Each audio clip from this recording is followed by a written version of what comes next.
Hi guys, it's great to be back after a while. And the T20 World Cup going on right now. I think there's a lot of talking points we need to talk about, and that's what I'm going to discuss in the video. So first, if West Indies getting knocked out in the Super 12s. No one expected that, including myself. I thought West Indies were going to make it through the Super 12s, and I was really excited for them playing against all the other teams in Super 12. But a really shocking first game, Scotland losing to Scotland, and then the last game losing to Ireland very terribly. I think it was not in the cards at all, and I think West Indies should be ashamed of them. I think definitely, and I think it's kind of their selection of squad. It didn't help the cause. I think they didn't pick. I'm pretty sure they didn't pick the right players. Definitely considering the way they played in the World Cup, and obviously Hobart. It's not where you really just try to smack every ball like they did. A lot of the the 2 games they lost. So I think it's themselves they got to blame. I think the batters should be ashamed, and they need to really improve. And I think Coach Phil Simmons resigning as well as the World Cup just shows they needed new strategy, and I think new head coach who's kind of with fresher ideas, and I think they need to find a way back to the top. Because one time West Indies used to be one of the teams that everyone needs to be feared of. And I think in terms of squad selection now, I was disappointed about some of the players not making the cut, like obviously Romario Shepherd, Dominic Drix, who else? Hetmeyer obviously missed as well. Yeah, Hetmeyer missed the flight, and Shamar Brooks replaced him, and I think Hetmeyer would have made a difference definitely. And I think that was a big talking point. Russell, Russell wasn't in the best of forms. I think given IPL, CPL, all the tournaments he played, he wasn't really the best form. Maybe Fabian Aaron could have had a better opportunity because he's got a potential, and obviously he's done well. So I was a little disappointed in terms of selection, but there's a lot of youngsters that could potentially make the cut next time in 2024 when the West Indies in the US host it. So I guess West Indies next time when they play at home, they need to really understand the conditions. Obviously, they know the conditions, but they need to understand it better. And in next year, I think everyone's expecting the best of things from them.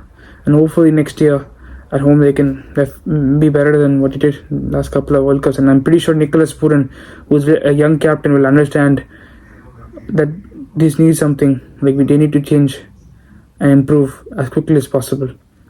And now on to the next thing. Let's talk about Namibia. So Namibia, as you know, didn't make it through the Super 12s, and I think lost to UAE the last game. So no one saw this coming, losing to UAE on the final day. Even myself, I was like, Sri Lanka, Netherlands, Sri Lanka's gonna beat them, and then Namibia is gonna beat UAE. So Namibia is gonna go through. I was like, yeah, you're gonna go through and stuff. But didn't expect them to lose to UAE as close. But I think UAE did pretty well with the ball, bowling them out really well, and we saw a fighting knock from him. I think he did pretty well. I think he just proved what he can do. And I think in terms of the way they played, I think Sri Lanka obviously, wow, they played really well. I think Frylink and Smith were pretty good, and the bowling as well, Shikongo, all those guys.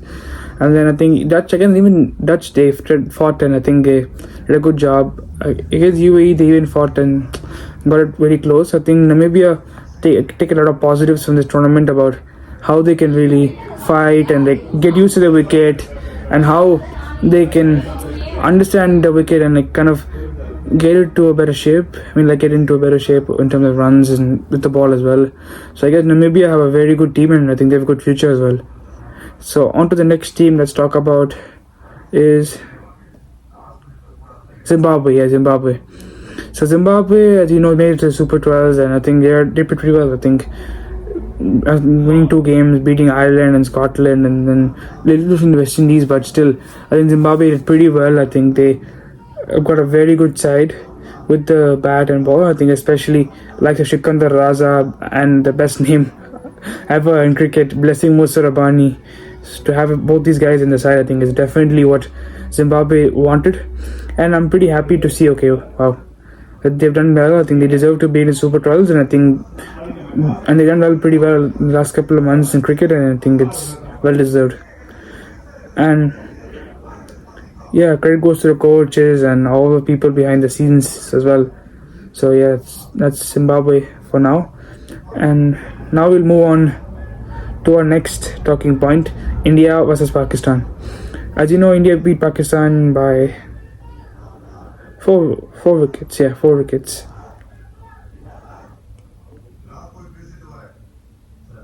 So I think India beat Pakistan by, I forgot. Yeah, 4 wickets. 4 wickets. Correct. Yes, India beat Pakistan by 4 wickets. As you know, there have been a lot of talking points about the no ball in the final over. Should it have been called a no ball or not? Looking at the replay and a lot of other things, I think it's a fair call. I think given where how high the ball was bowled, but I think people would have talked about Virat stepping out a little bit, but it's fair. I think that okay, he didn't really step out like the entire crease or something. He stepped out a touch slit. It doesn't really affect how high the ball was. I think it still was way above the waist. So I guess it's a very fair call by the on-field umpires. And I think it deserves to be a no ball. I think India deserved every bit of it. I think Virat Kohli back in form, and obviously Ashwin finishing it off, and with the ball Arshdeep, Hardik Pandya, all the other guys did pretty well. But Pakistan, they also got to take positives. I think Shan Masood in good form, Iftikhar in good form.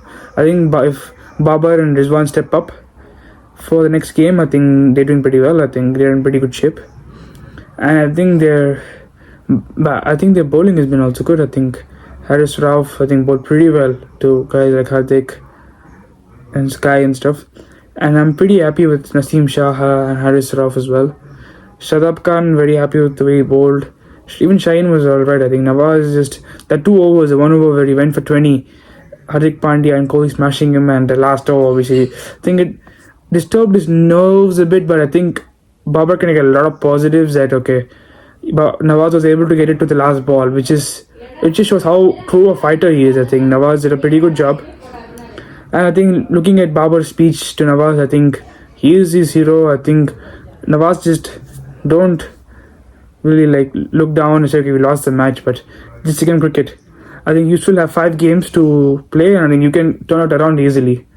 And I think you are a champion, bro. You got to the last ball, you fought well till the end, got 2 wickets in the final over, which is just excellent stuff. I think even though you say you lost the match, conceded the runs, everything, but he still took 2 wickets and got to the last ball, which is very, very impressive from a spinner, given he doesn't really bowl in the final over, except he bowled in the Asia Cup, but I haven't really seen him bowl in the final over. So it's a very, very good thing from the spinner to really do that. And I think he just got to keep his chin up and then come back strong next game. And I think now let's go to our biggest talking point: Australia New Zealand, the first game of the Super 12s. Yeah, Devon Conway, pretty good job by Devon Conway, 90-58. And I think it was a fighting innings from obviously Nisham at the end and start finale, and what a player, man. 42 of 60, just taking the attack to the Aussies, which is just so brilliant to watch. And I think I'm pretty pleased with the way I think RCB should have been giving him a chance in the IPL. I was kind of shocked, like, bro, you had him in the team and you didn't utilize him, but no issues. Next year, I think they still have time to announce their retentions, so I guess RCB fans, please tell your team, bro, keep Finale, and then I think next year he's going to be, I think, probably the best opener, alongside maybe Faf, I don't know what they do, but I think definitely it's Faf. Simin Faf could be a very deadly combination if they play him, but I think it's up to the team. So that is Australia. Now let's talk about the Australia shot selection was a big of a question. I think the only unlucky one was David Warner. I think it was a bit unlucky, but otherwise everyone the shot selection was just horrible. I think Glenn Maxwell, okay, I understand he's a good player on the reverse sweep and stuff, but a shot too many. I think he just tried to reverse sweep and got bowled and stuff. And I think they didn't play well. I think they kind of gave up at one point, saying, okay, we cannot do this anymore after Glenn Maxwell got out, and they got all out, and which is not what you want from the host country. But I think Australia can come back. I think they know the conditions pretty well. They have a game tomorrow against Sri Lanka in Perth. I think it's a big game for guys like Joshi, Mitch Stark, Pat Cummins, all those dudes. And I think it's going to really be an influential match in terms of deciding who's going to qualify Super 12s. So hopefully that game brings Australia back again into contention, and Now let's shift our focus towards yesterday's game. So we're Bangladesh against Ireland. No, Bangladesh against Netherlands. Sorry, make your pardon. So where Bangladesh defeated the Dutch, but it was a very close match. So I think Tashkent Ahmed, we gotta say this, what an effort. Brilliant with the ball, expected him to do well, and I think I'm pretty pleased to say, wow, great bowler. I think did a pretty good job Bangladesh fighting back. I think looking at Dutch, wow, I think playing against top teams like Pakistan, West Indies and England at home, I think really helped the understanding of those teams, and I think this brought them like very close to the finish line. And I think, but Dutch got to be proud of themselves that okay, we lost only by a small margin, which is pretty good right now. So I guess Dutch need to feel proud of themselves as well. So for now, finally into our final segment of the video, where we talk about our top 10 fantasy players for this week. So these are my top 10 picks for fantasy. So let's start off with Virat Kohli. Yeah, as you know, Virat Kohli did well against Pakistan. I think overall, I think his form has been really good this year. And I think going to the World Cup, I expected him to be one of the top run scorers, and I think he's starting off pretty well. So Virat Kohli. And my second pick would be Devon Conway. Same for Virat, I think. Same for Virat Kohli and same for Devon Conway. I think both have been really informed recently, and I think I'm pretty pleased to see both of them run the runs first game. So it's good to have those two. And our third pick would be, this is a very interesting pick, but it's going to be Trent Bolt. Yeah, Trent Bolt did pretty well, I think, considering the way he bowled at the end. I think he did pretty well to come back in. I think I'm pretty pleased as well.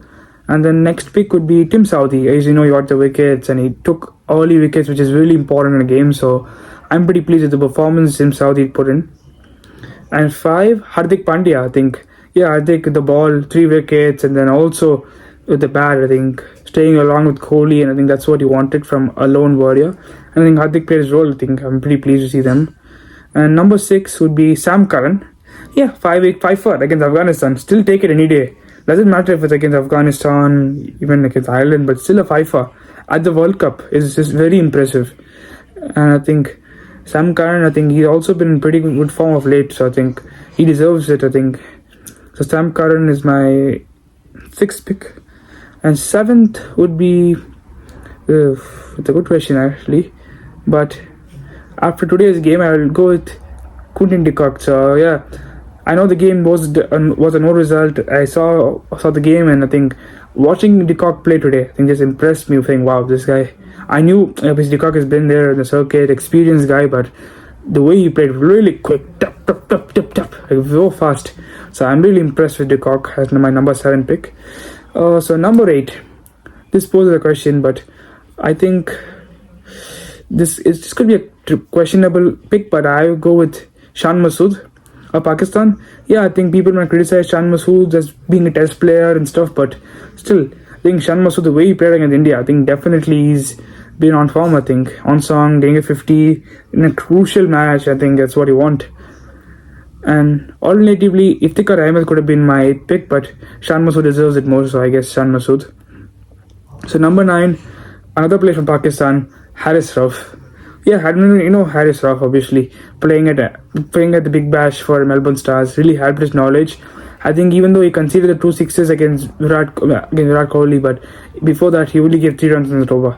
It was just excellent bowling from Haris Rauf, and I think I said, wow, I think this guy's got excellent pace, and I think this guy's going to be one of the best fast bowlers. So Haris Rauf was my 9th pick, and we'll go with 2 more picks. Actually, I said 10, but let's go with 11. So let's go 2 more. So my 10th pick would be Rashid Khan. Yeah, actually Rashid Khan, because the way he bowled against England, I think I saw him. Wow, okay, Rashid Khan. I didn't really think he's gonna get much spin, but still I think Rashid Khan's ability to bowl quicker than what the actual spin is gonna be. So I think Rashid Khan definitely will be my 9th pick. I mean 10th pick, beg your pardon. And then last pick. This has got to be a tough one, but let's just think through it, because I got a couple of choices. I think I want fans. In the comments, I would like to ask you guys, who do you think I should pick as my 11th player, given the choices? So my first choice would be Suryakumar Yadav. given what he's done recently in this format of the game. But I think first game he didn't score as much runs, so I was kind of considering that. And obviously Rizwan and Babar were like also a couple of players I thought I could select. Rizwan is the number 1 ranked batsman in T20 format, and Babar is number 3, so given that I thought Shakib Al Hasan and Hasaranga were the other guys I was thinking about as well. But yeah, I just thought about the form in the tournament and didn't really consider that. Sikandar Raza was another one I thought about. Sikandar Raza, I think the way he played in the first round, I was like, okay, I'm very impressed, and I think I thought about picking him up. Rabada was also another one I thought about. So I guess Rabada is the last pick. I think Rabada is the last pick I'm going to say. I think so. Just tell me, who do you guys want? Rabada, Shakib, Hasaranga, Suryakumar Yadav, Babar, Rizwan. Which of those 6 players? I think which one of the 6 players do you think I should select as my 11th player in my fantasy team? Thank you so much, guys. And this has been a great video, and I think hopefully we'll see you next time in a short while. Bye.